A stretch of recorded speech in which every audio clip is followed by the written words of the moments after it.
జగిత్యాల జిల్లాలో కల్తీ పాలు కలకలం రేపుతోంది. కల్తీ పాలు తాగి ఓ కుటుంబం అనారోగ్యానికి గురైంది. పిల్లలకు వాంతులు విరేచనాలు అయ్యాయి. పాలు డెటాల్ వాసన రావడంతో టెస్టులకు పంపారు బాధితులు. టెస్టులో 10% కూడా పాలు లేవని నిర్ధారణ అయింది. పాల వ్యాపారి మైదం మల్లయ్యపై పోలీసులకు, ఫుడ్ సేఫ్టీ అధికారులకు ఫిర్యాదు చేశారు బాధితులు. దీంతో పాల వ్యాపారి ఇంటికి వెళ్లి తనిఖీలు చేపట్టారు ఫుడ్ సేఫ్టీ అధికారులు.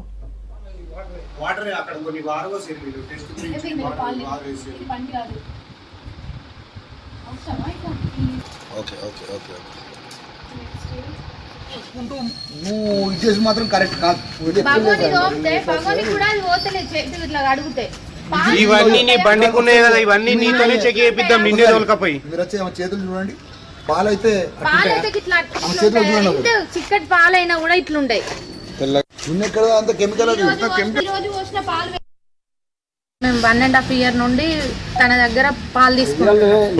అయితే 6వ నెల అవ్వడాక మంచిగానే పోసిండు పాలు. 6వ నెల నుండి మాకు ఇట్లనే పాలు ఇట్లా వచ్చుడు, స్మెల్ వచ్చుడు, డెటాల్ స్మెల్ వచ్చింది.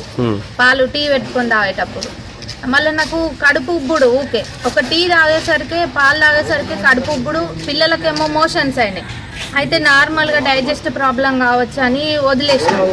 అయితే తను ఇట్లనే పాలు తెస్తే ఈ చేతులకు పెట్టుకొని చూసేసరికి ఇది మొత్తము మనకు నెయ్యో వెన్న లెక్కన సమర్ వస్తుంది. కానీ అట్లా లేదు. ఈ పాలు మొత్తం పౌడర్ ఇట్లా అతుక్కునుడు, సున్నం లెక్క.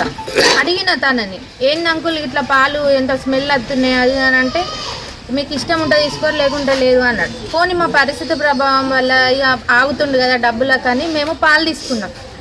ఇక రోజు కడుపు నొచ్చుడు, టీ తాగంగానే పాలు తాగంగానే పిల్లలకు మోషన్స్, అమ్మకైతే దద్దులు ఇంత దద్దులు వచ్చినాయి.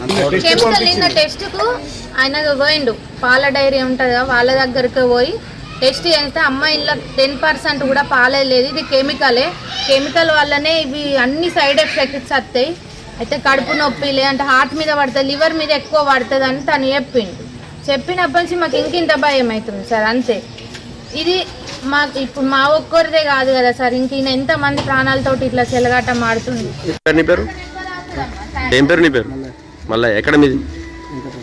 ఏం కలుపుతుంది దీంట్లో? పాలు అట్లా రెడీ అవుతున్నాయి. ఏం లేదు సార్, అది సోడా వేసినావు. ఇంకా ఏం లేదు. సోడా దేనికోసం వేసినావు? పలగకుండా. ఎంత వేస్తావు? ఏ సోడా వేస్తావు? తినే సోడా వేస్తావు. ఇంకేం వేస్తావు? ఏం లేదు సార్. పాలేనా లేకపోతే ఇంకేమైనా ఉండదా? ఎందుకంటే టెస్ట్ చేపిస్తా అంటారు కదా వాళ్ళు. పాలే. పాలు అంటే ఎట్లా రెడీ చేస్తున్నావు, ఎట్లా తయారు చేస్తున్నావు? అది ఏం తయారు లేదు. కొన్ని రోజుకొస్తాను, ఇక కొంచెం సోడా వేసుకొస్తాం. ఎన్ని బర్రెలు ఉన్నాయి మాకు? బర్రెలు బాగలేవు, 2-3 బర్రెలు. కానీ వేరే తీసుకొస్తాం. ఎన్ని లీటర్లు అమ్ముతారు? 40. రెండు బర్రెలకు 40 లీటర్ల పాలు అంటే మంది తీసుకొస్తాం. ఇంకా వేరే తీసుకొస్తాం. రాగా ఊర్లో కూడా తీసుకొస్తాను. ఏమైంది మరి పాలు అట్లా ఎందుకున్నాయి? కొన్ని పాకెట్ పాలు కూడా కలుపుతాం.